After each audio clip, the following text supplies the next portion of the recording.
Udah 3 hari, tapi Santi masih juga belum sadar.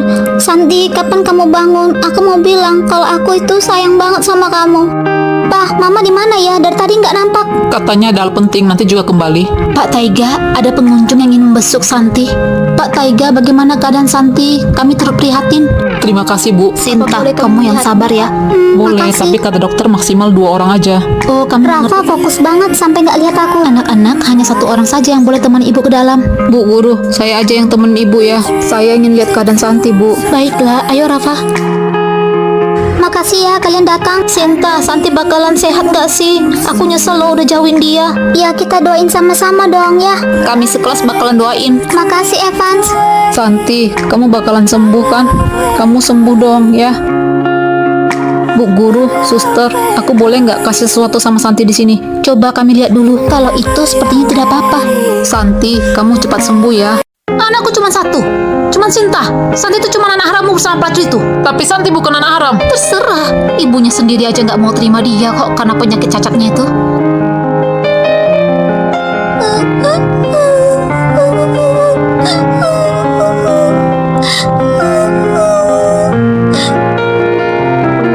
Asli aku nggak tidur 1 malaman. Sekarang aku tahu kenapa Ma benci sama aku. Pantasan aja kami dibelakan. Kalau Sinta tahu kami bukan kembar, apa dia masih peduli sama aku? Pasti enggak lah. Soalnya dia selalu bilang kalau dia sayang sama aku karena aku kembarannya. Ah, ya ampun. Aku telat bangun. Santi, kok kamu nggak bangunin aku sih? Sinta, selama ini aku selalu bangunin kamu setiap pagi. Gimana kalau aku nggak ada? Mulai sekarang kamu harus bisa bangun pagi sendiri. Aku turun ke bawah duluan ya. Kok Santi ngomong gitu? Santi, kenapa Sinta masih belum turun? Santi telat bangun karena dia sibuk main game tadi malam.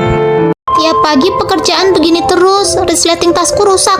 Aku sudah bilang kepada papa mama, tapi belum juga diganti. Kalau tas Sinta yang rusak, pasti langsung diganti. Ah, akhirnya berhasil. Hai, namaku Santi. Kulitku putih pucat karena aku punya penyakit albino. Sementara yang di sana adalah kembaranku. Namanya Sinta, kulitnya cantik sekali seperti kulit Indonesia. Kuning langsat cerah alami. Sinta, ayo cepat, nanti kita telat ke sekolah. Kamu duluan turun, nanti aku nyusul. Ya sudah kalau begitu. Belakangan ini Sinta lagi memperhatikan penampilannya karena ada murid baru namanya Evans, orang yang sangat tampan. Yang di sana kedua orang tua kami. Mereka sayang sekali sama Sinta. Kalau sama aku rasa enggak. Santi, Sinta kenapa belum turun? Bentar lagi katanya, Pak. Ya udah, geser bangkumu dan makan. Aku ingin duduk di tengah mereka, tapi yang biasa duduk di tengah mereka adalah Sinta. Yang di seberang adalah makanan untuk Sinta, dan yang ini adalah makananku. Pagi, Mama. Pagi, sayang. Ayo makan. Iya.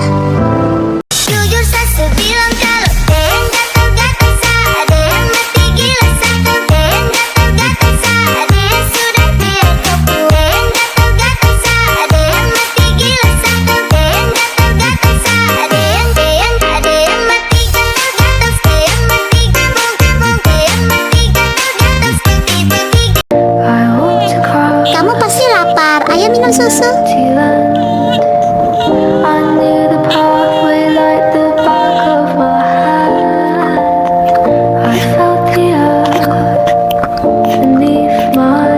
Aduh, kamu lucu banget sih jadi bayi. Mudah-mudahan aja kamu nggak kembali besar tiba-tiba. Kalau kamu bayi kan enak merawatnya.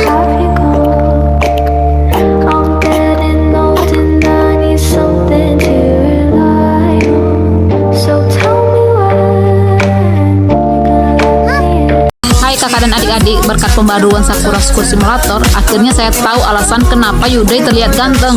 Ternyata penyebabnya adalah karena wajahnya mirip Taiga. Aku nggak tahu apakah kalian tahu ini atau enggak, tapi aku ingin aja memberitahukannya.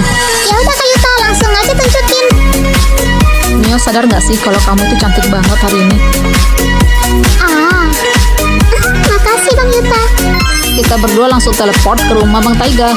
Ini dia Bang Taiga, aku akan mengumpulkan 2 kembarannya yang lain. Pertama di kastil, yang kedua di sekolah. Ini dia Bang Yudai, ayo ikut saya. Oke. Permisi ya Om, saya utak-atik dulu. Yo, terserah. Beres, Bang Taiga, lihat nih kembaran abang. Wah, bener mirip ya Sani.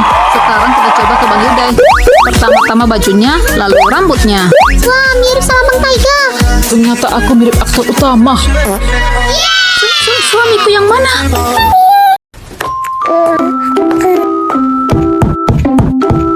Tengah malam kok ada yang ketuk pintu sih?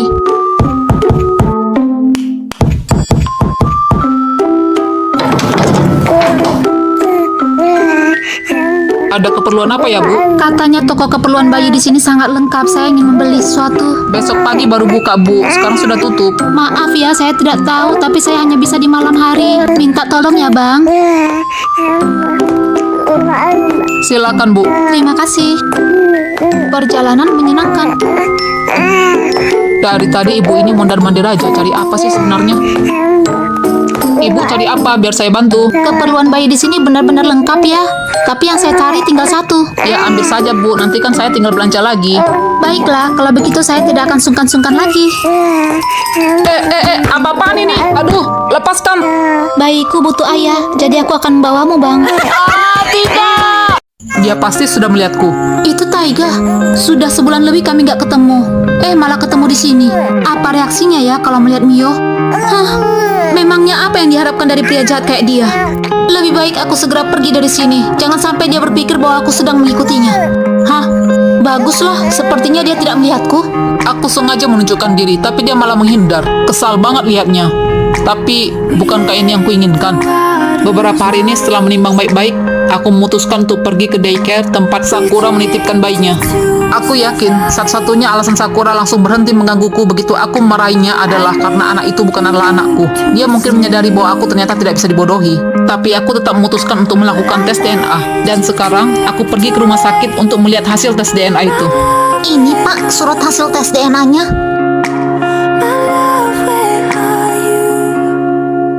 Padahal malam itu aku sudah berhati-hati, tapi hasilnya begini. Apa yang harus kulakukan? Maksudnya? Bu Sakura tidak menitipkan lagi anaknya di sini, Pak. Baiklah kalau begitu, terima kasih. Tadinya aku ingin bermain dulu dengan Mio sebelum bertemu dengan Sakura di sini. Tahu-taunya nggak ada. Ini sudah menjelang sore, lebih baik aku langsung ke rumahnya. Sampai malam begini Sakura belum juga pulang. Mio bisa masuk angin kalau berada di luar malam-malam begini. Benar-benar ibu nggak becus. Sakura kan nggak tahu nomor kantorku. Aku pakai itu aja nelpon dia. Halo, siapa ini? Sakura, kau ibu macam apa sih? Sudah malam masih keluyuran. Cepat pulang. Nggak salah lagi, ini pasti Taiga. Kau siapa yang aja suruh orang cepat-cepat pulang? Aku Taiga. Kau cepat pulang. Kita harus bicara. Nggak ada itu yang mau dibicarakan. Semuanya sudah cukup jelas. Aku nggak mau tahu. Kutunggu kau di sini. Ih, malah diputus. Kemarin aja dia marah-marah waktu aku temui. Sekarang dia malah ajak ketemu. Waktu aku hamil besar susah banget nyariin dia. Sekarang aku nggak mau ketemu dia lagi.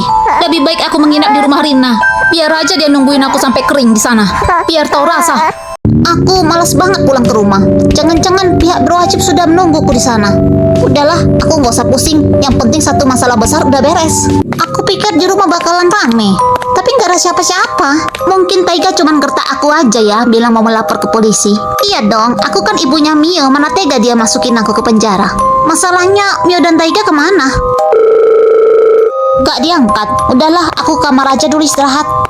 Lega banget rasanya setelah urusan Rina beres. Di jalan itu kan gak ada CCTV. Aku tahu banget. Jadi aku pasti aman. Yeay, pelakor sudah musnah. Sudah musnah, pelakor. Apa-apaan sih ini udah sore, Taiga belum pulang juga. Aku coba telepon lagi lah. Hatsuki lagi. Kurijak aja. Ih, dimatikan. Taiga kemana sih sebenarnya? Tahu nggak teman-teman, aku sudah berdandan cantik hari ini. Karena aku dan Taiga akan pergi makan malam bersama. Aku juga pakai baju baru. Menurut teman-teman sekalian, apakah Taiga akan terpesona melihat kecantikanku hari ini? Taiga, ayo berangkat. Kamu siapa? Kamu jangan menyamar jadi Rina. Ya ampun, apa aku terlalu cantik sampai kamu? Kabur. Loh, Taiga, kamu kok lari? Taiga kabur, apa aku sejelek itu teman-teman? Dasar Taiga jelek. Dah, mending aku pulang ke rumah cari cowok baru aja nanti. Silakan duduk, Pak. Saya ingin membuat laporan, Pak, tentang kejadian tadi malam. Maaf, Pak, saya angkat telepon dulu ya. Silakan. Halo, siapa ini? Halo, ini dari rumah sakit Sakura. Apa benar Anda kekasihnya Nona Rina? Rina kenapa ya, Bu? Nona Rina mengalami kecelakaan dan harus segera dioperasi. Bisakah Anda menghubungi keluarganya? Apa? Dia tidak punya keluarga lagi, hanya saya. Tolong lakukan penanganan yang terbaik, saya akan segera ke sana. Maaf, Pak, tiba-tiba ada hal mendesak, saya harus segera ke rumah sakit. Baiklah, tidak apa-apa.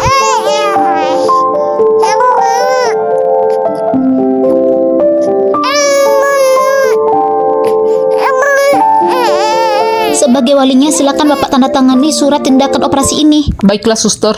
Tuhan, tolong operasi Rina berjalan dengan lancar. Nona Rina dalam keadaan koma. Kita tinggal menunggu keajaiban aja, Tuan. Aku nggak nyangka Rina masih menyimpan nomorku, bahkan masih menyimpannya dengan nama pacar. Sayang, maafkan aku. Harusnya aku tidak meninggalkanmu. Maaf, kalau begitu aku berangkat dulu ya. Dia suamiku, gak pernah sekalipun marah. Pagi-pagi sudah membuatkanku sarapan. Udah gitu dia memandikan Mio. Awalnya aku senang banget, tapi lama-lama bosan juga. Dia kayak manusia kebal, gak ada emosi. Idih, sebel banget dengar suara ngedek-ngedek gitu. Mio, susumu udah habis apa belum? Iya, masih seperempat, lama banget. Udahan aja ya, nanti kamu gumoh lagi. Lihat dia nangis, lucu banget. Mio, lihat sini nak, lihat sini. Jangan nangis dong sayang, lihat dong mama.